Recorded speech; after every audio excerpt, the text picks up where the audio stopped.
We've seen local school districts open in the last few weeks across the state. Give us a sense of how things are going and what the biggest issues that districts are coming across at this point. Well, I'm sure there are plenty of schools where it is going well, but I think there are lots and lots and lots of places where it is not. And lots of people are having a really, really, really hard time, especially families with special needs, families whose kids were behind academically for whatever reason, really need that extra support. The virtual school, I think about 60% of schools are offering some kind of in-person option, and a whole bunch of other schools are offering no in-person at all.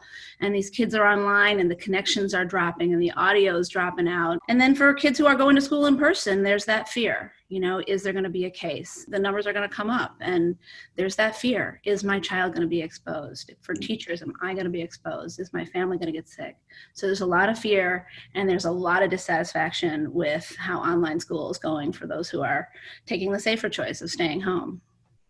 Chastity, this of course fits into a national context where we've seen lots of other states take different approaches than we are doing here in Michigan. Some of them are doing the same. New York is a place where schools recently opened, and you're sort of responding to that. Give us an idea of how we compare to everybody else.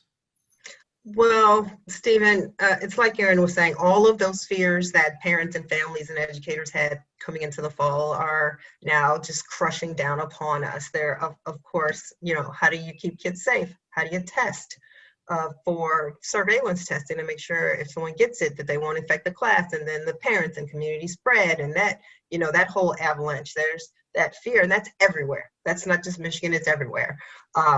And of course, the issues with, can you log on? How do you log on? Is there going to be learning loss? We pretty much know that remote learning in the spring didn't work out very well. How's it going to work out in the future? I think right now we're still in the very beginning of school year. We haven't really gotten into teaching and learning yet because we're so really involved in keeping the pandemic at bay and getting kids online. New York City started school today for preschool. It's their third attempt at reopening, right? They've delayed it twice. Next week, you'll see your middle school and high school kids join in, and New York City is going to be sort of a beacon. If New York City can do it, everyone can do it. They have 1 million students, right? Think of it this way. Out of the 75 largest school districts in America, there's only a handful that are offering, in-person learning because it's all of the risks and, face it, the cost involved in that.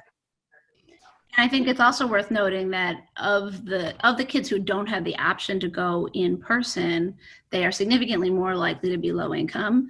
They're significantly more likely to be children of color. They're significantly more likely to be those children who most need the face-to-face, who most need the extra attention, and who are least likely to have the technology at home, the internet connection at home, a parent who's home to help them, or a caregiver who's home to help them.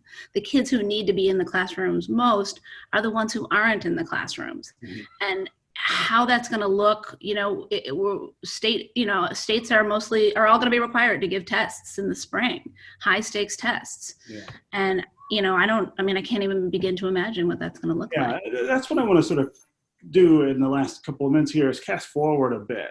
It seems like this is a change that is going to be with us for a while. The requirements to try to manage around the pandemic aren't going anywhere. And so I wonder if there are conversations taking place about additional kinds of changes that will be required to keep schools going. Well, you've seen a lot of your larger school districts kick the can down the road. We'll decide later if we'll let the kids come back because they don't know how the community spread is going to look, especially when flu season starts, right? So there are all those issues that, like Erin said, testing is going to be a big deal. Standardized state tests. Mm-hmm. Already we know the ACT and the SAT are mostly out the door at 2/3 of colleges. So what about standardized testing? If, you don't have to take the ACT and SAT mostly, why should you have to take a 3rd grade reading test remotely from, your bedroom? How's that going to work out? So, and then we still don't know what's going to happen with the federal stimulus package. Is there going to be some relief for schools? Is it going to be enough? So right now, unfortunately, we're still in a wait and see in a lot of different states all over the country.